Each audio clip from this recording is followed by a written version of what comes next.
Hello दोस्तों, कैसे हैं आप।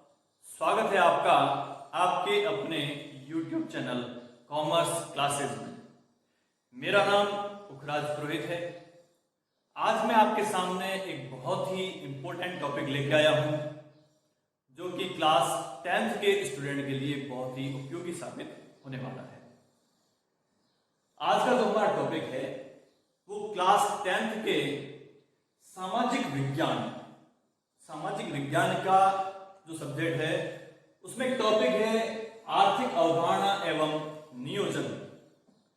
हम इस वीडियो में जो सामाजिक के अंदर कॉमर्स से रिलेटेड इकोनॉमिक्स के जो टॉपिक हैं, 4-5 टॉपिक हैं, 4-5 टॉपिक के जो जितने भी टॉपिक हैं उनके ऊपर हम डिटेल में चर्चा करेंगे। तो इस वीडियो को अंत तक जरूर देखें, लाइक करें, कमेंट करें और शेयर करें। जितना हो सकता है उसको ज्यादा से ज्यादा शेयर करें, क्योंकि 10th के एग्जाम की डेट आ चुकी है और जितना अधिक हम इसको शेयर करेंगे उतना अधिक स्टूडेंट को इसका फायदा मिल सकेगा।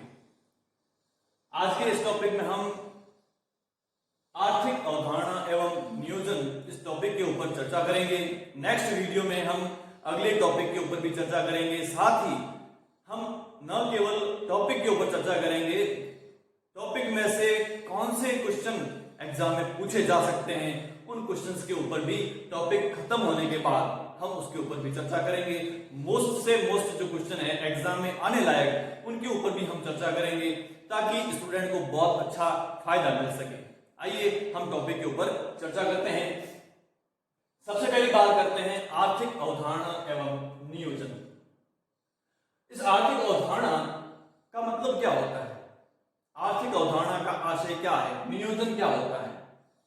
आर्थिक अवधारणा का मतलब है, आर्थिक शब्द जो है उसका मतलब होता है धन, अवधारणा का मतलब होता है विचारधारा, धन के संबंध में विचारधाराएं। और नियोजन जो शब्द है, इस नियोजन का मतलब होता है योजना बनाना। भविष्य के लिए हम जो योजनाएं बनाते हैं, प्लानिंग करते हैं, उसे हम कहते हैं नियोजन करना। तो आर्थिक अवधारणाओं के संबंध में भविष्य के लिए योजनाएं बनाना कैसे बनाई जाती है, ठीक है, तो उनके ऊपर हम इस टॉपिक में डिटेल में चर्चा करेंगे। अब देखिए, सबसे पहला जो टॉपिक है बहुत ही इंपॉर्टेंट टॉपिक है और क्लास 10th के स्टूडेंट के काफी इसमें प्रॉब्लम आती है कि भाई, क्योंकि इसमें जो टॉपिक है वो 11th-12th की जो इकोनॉमिक्स है, अर्थशास्त्र, कॉमर्स में उनसे जुड़े हुए टॉपिक दिए हुए हैं। तो स्टूडेंट को काफी प्रॉब्लम आती है 10th क्लास वाले स्टूडेंट को, क्योंकि उनके पढ़ा हुआ नहीं होता है। तो देखिए, सबसे पहला जो टॉपिक है बहुत ही महत्वपूर्ण है, यहां से एग्जाम में क्वेश्चन पूछे भी जाते हैं। सबसे पहली बात आती है राष्ट्रीय आय का सामान्य परिचय। अब देखिए, राष्ट्रीय आय क्या होती है।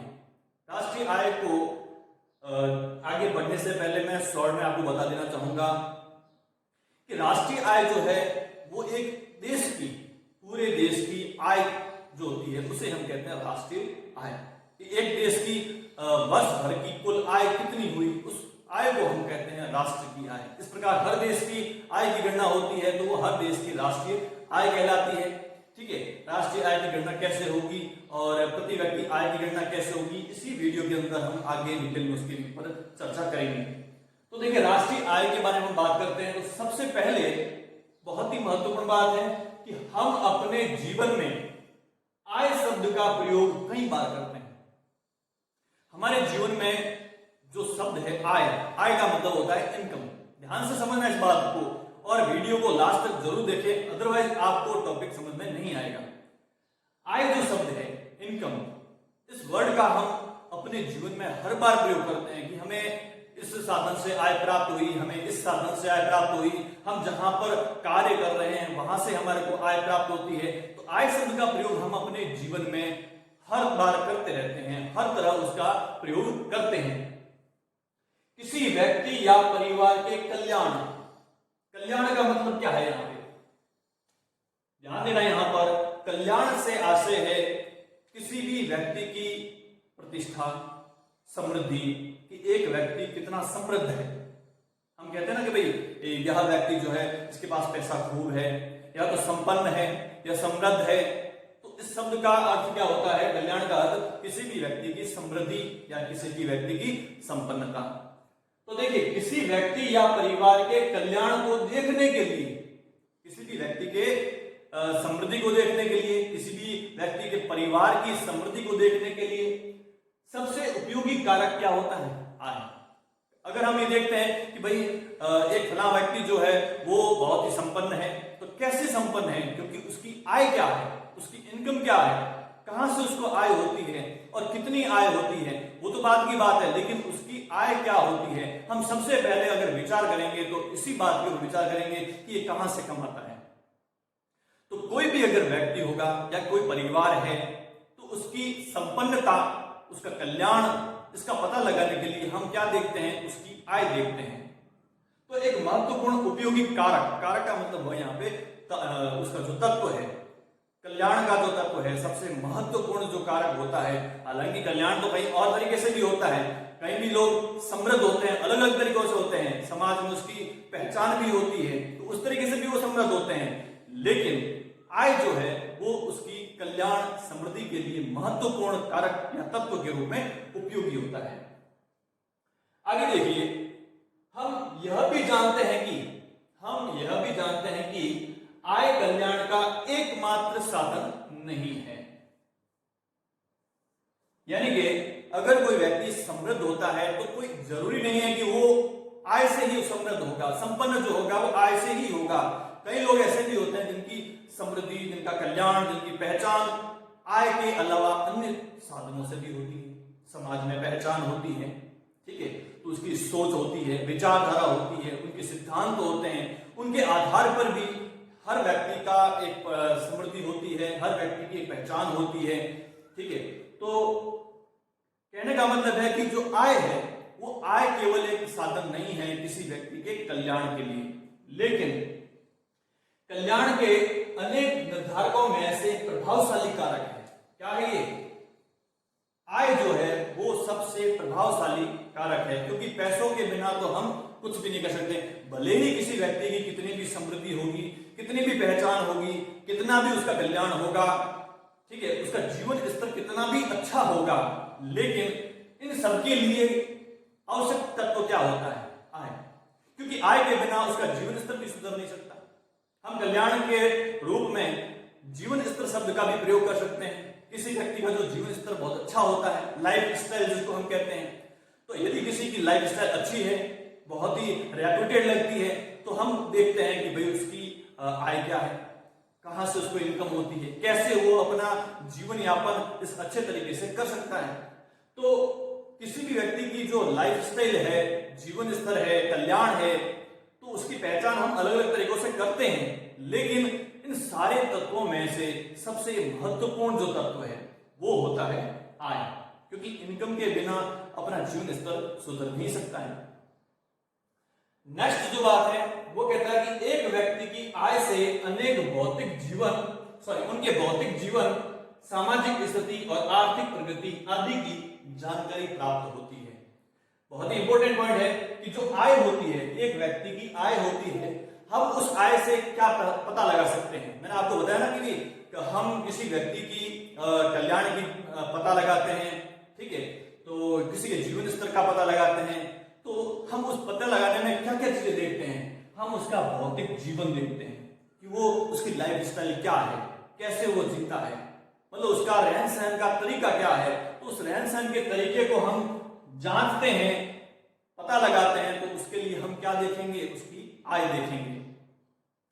सामाजिक स्थिति, समाज में उसकी स्थिति क्या है, समाज में उसकी क्या पहचान है, समाज में उसकी कितनी समृद्धि है, उसके लिए भी हम क्या देखते हैं? उसकी आय देखते हैं। क्योंकि क्या होता है, समाज में जो लोग संपन्न लोग होते हैं, जिनके पास में हर प्रकार से संपन्न होते हैं, पैसों की पूरी पर्याप्तता होती है, तो ऐसे लोगों का समाज में एक अच्छा स्थान होता है, जिन्हें भामाशाह भी कहते हैं, और उनसे समाज अपेक्षाएं भी करता है, तो उनकी समाज में एक पहचान होती है, और उसकी पहचान के लिए भी हम उसकी आय को देखते हैं कि उनकी आय क्या है।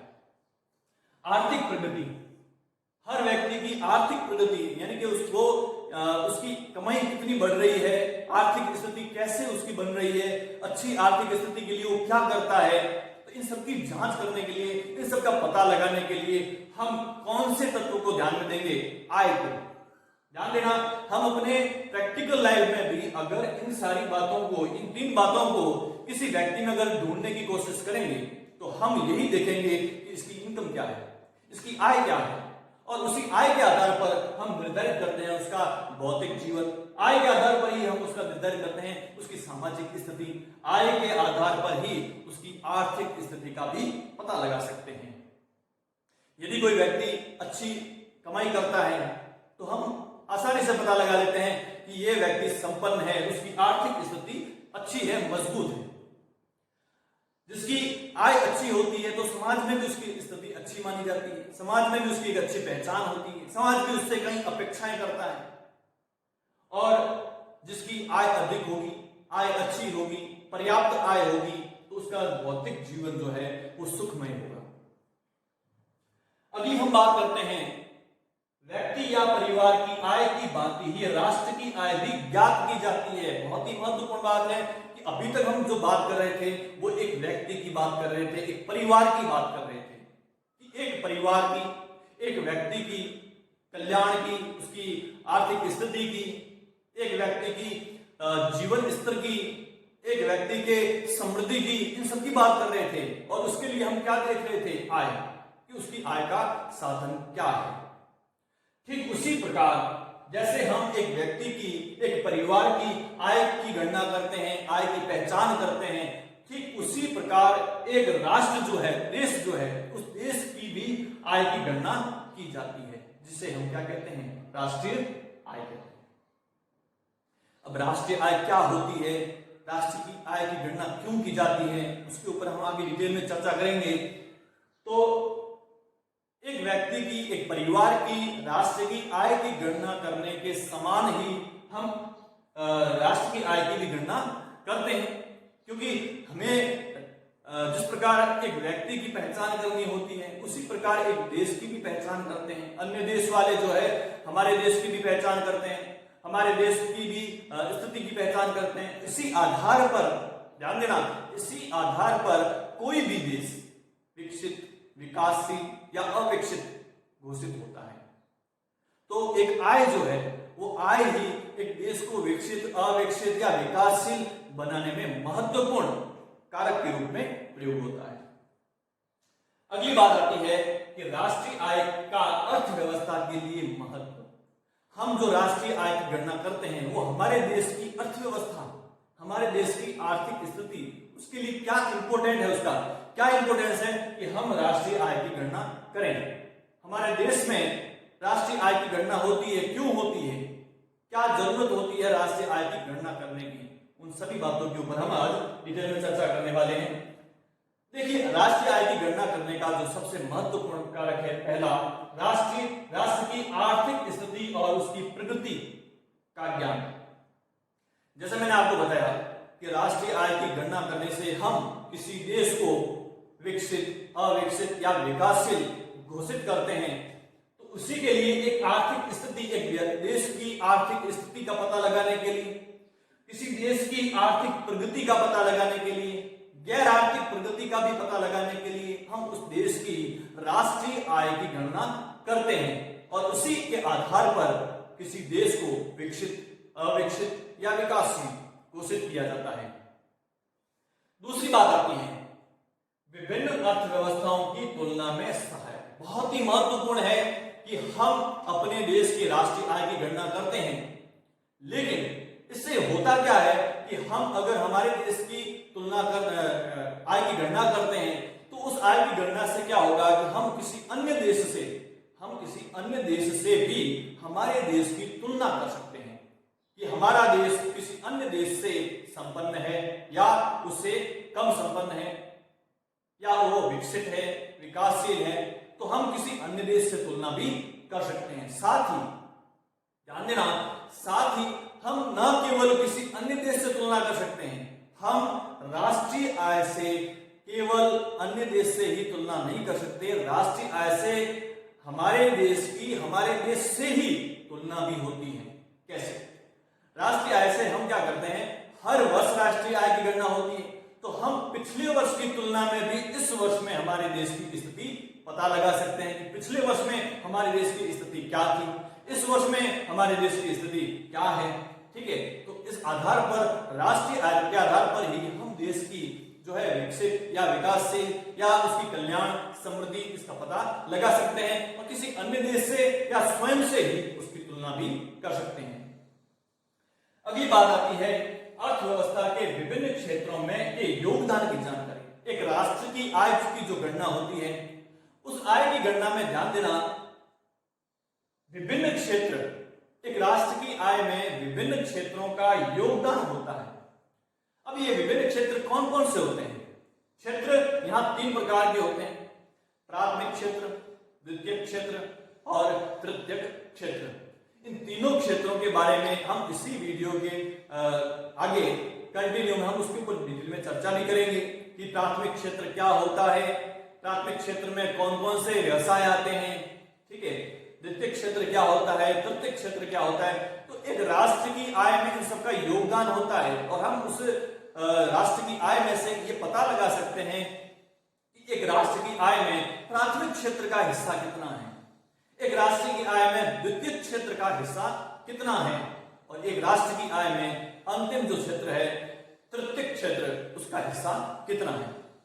तो एक राष्ट्र की आय में हम विभिन्न क्षेत्रों की योगदान की जांच भी करते हैं। ये क्यों करते हैं? क्योंकि हमें क्या करना होता है कि जितने भी क्षेत्र होते हैं उन सारे क्षेत्र में जो योगदान देने वाले व्यक्ति होते हैं, जो पक्षकार होते हैं, उनको भी उनकी हिस्सेदारी देनी होती है, उनको हिस्सा देना पड़ता है। ठीक है, और ये भी देखना होता है कि हमें प्राथमिक क्षेत्र से कितना योगदान प्राप्त हुआ। ये सब जो है मुद्रा के रूप में पता लगाया जाता है, ध्यान रखना।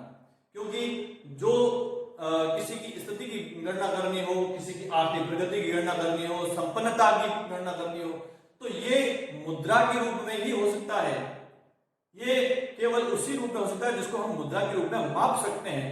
जिसको मुद्रा में नहीं माप सकते, उसके आधार पर हम किसी की संपन्नता या उसकी समृद्धि की गणना नहीं कर सकते हैं। तो विभिन्न क्षेत्रों का जो योगदान है, उस योगदान का पता यहां पर लगाया जाता है। अगली बात आती है अर्थव्यवस्था के लिए भावी नीतियों के निर्माण में सहायक। ध्यान देना यहां पर, भावी नीतियां, यानी एक राष्ट्र की जो आय होती है, उस आय के आधार पर हर देश अपने अगले वर्ष के लिए, अगले दिन के लिए, अगले समय के लिए योजनाएं बनाता है। ठीक है, अगले, और इसी आधार पर हमारे देश में भावी योजनाएं बनती हैं, पंचवर्षीय योजनाएं बनती हैं। ठीक है, तो ये जो योजना, पंचवर्षीय योजनाएं तो बंद हो चुकी है, तो अब जो योजनाएं बन रही है वो राष्ट्र की आय के आधार पर ही बनती है। क्योंकि जो राष्ट्र की आय होगी उसको देखकर ही हम भविष्य की योजना बनाते हैं, भविष्य की नीतियों का निर्माण करते हैं कि हमें वर्तमान में हमारे देश की आय क्या है और उसको और स्ट्रॉन्ग करने के लिए और मजबूत करने के लिए और उसमें वृद्धि करने के लिए भविष्य में हमें कौन सी योजनाओं का पालन करना होगा, कौन कौन सी योजनाएं बनानी होगी, कौन से कार्य करने होंगे, इनकी जो प्लानिंग की जाती है वो भावी नीतियों के रूप में होती है। अब देखिए, सबसे महत्वपूर्ण बात आती है राष्ट्रीय आय, नेशनल इनकम। राष्ट्रीय आय किसी देश की अर्थव्यवस्था का मौद्रिक माप है। मैंने अभी यहां पर बात की है कि किसी भी देश की समृद्धि या किसी भी देश की संपन्नता, उसकी जांच करने के लिए हम उसके मौद्रिक माप को देखते हैं। तो राष्ट्रीय आय जो है वो एक देश की संपन्नता, उसके कल्याण, उसके विकसित अविकसित की जांच होती है और इसकी गणना किसमें होती है? मौद्रिक माप में होती है कि एक देश की कितने करोड़ रुपए में आय हो रही है। तो एक देश की जो राष्ट्रीय आय होती है वो उसकी अर्थव्यवस्था का मौद्रिक माप है कि उसकी अर्थव्यवस्था में कितने आय के रूप में पैसा प्राप्त हुआ है, कौन से क्षेत्र से कितनी आय के रूप में राशि प्राप्त हुई है। इसे देश के उत्पादन के सभी साधनों द्वारा एक निश्चित अवधि के दौरान उत्पादित समस्त अंतिम वस्तुओं व सेवाओं के मौद्रिक मूल्य के रूप में परिभाषित किया जाता है। एक देश की जो राष्ट्रीय आय होती है, ध्यान देना यहाँ पर, जो है कि देश के उत्पादन के जितने भी साधन हैं, जिन जिन वस्तुओं से जो वस्तु का उत्पादन होता है, क्योंकि आय है जो किसी न किसी वस्तु से होती है, किसी न किसी सेवा से होती है। ठीक है। हम जो भी वस्तु का उत्पादन करेंगे तो उसका आगे विक्रय होने पर जो पैसा प्राप्त होगा वो आय कहलाएगी, जो सेवाएं देंगे उस सेवाओं से जो पैसा प्राप्त होगा वो आय कहलाएगी। तो यहाँ पर वस्तु और सेवाओं यानी कि एक निश्चित अवधि, ध्यान देना यहाँ पर एक निश्चित अवधि भी का मतलब होता है 1 वर्ष, क्योंकि राष्ट्र की आय की गणना हर वर्ष होती है। तो निश्चित अवधि कहां से कहां तक हुई, 1 अप्रैल से 31 मार्च तक की, ठीक है। तो उस एक निश्चित अवधि के दौरान उत्पादित समस्त अंतिम वस्तुओं और सेवाओं, यानी कि 1 वर्ष में जितनी भी वस्तुओं का उत्पादन हुआ है, 1 वर्ष में जितनी भी सेवाओं का उत्पादन हुआ है, उन अंतिम वस्तुओं और सेवाओं का मौद्रिक मूल्य, ये मौद्रिक मूल्य ही क्या होता है, इस देश की राष्ट्रीय आय होती है। अब ये अंतिम वस्तु और सेवाएं क्या होती हैं उसको हम अगले वीडियो में समझेंगे कंटिन्यू में। तो अभी आप इस पूरे मैटर को आप नोट कर सकते हैं, इसका स्क्रीनशॉट ले सकते हैं, और मेरे जो लिखे हुए नोट्स हैं आप यदि मांग करेंगे तो मैं डिस्क्रिप्शन में अपने मोबाइल नंबर दे दूंगा, व्हाट्सएप नंबर, जहां से आप इनको व्हाट्सएप करके मेरे ये जो नोट्स हैं उस नोट्स को भी प्राप्त कर सकते हैं, उसका फायदा ले सकते हैं। तो मैसेज कीजिए, मैं आपको अपने नोट्स भी प्रोवाइड कर दूंगा, इसका आप स्क्रीनशॉट ले लीजिए।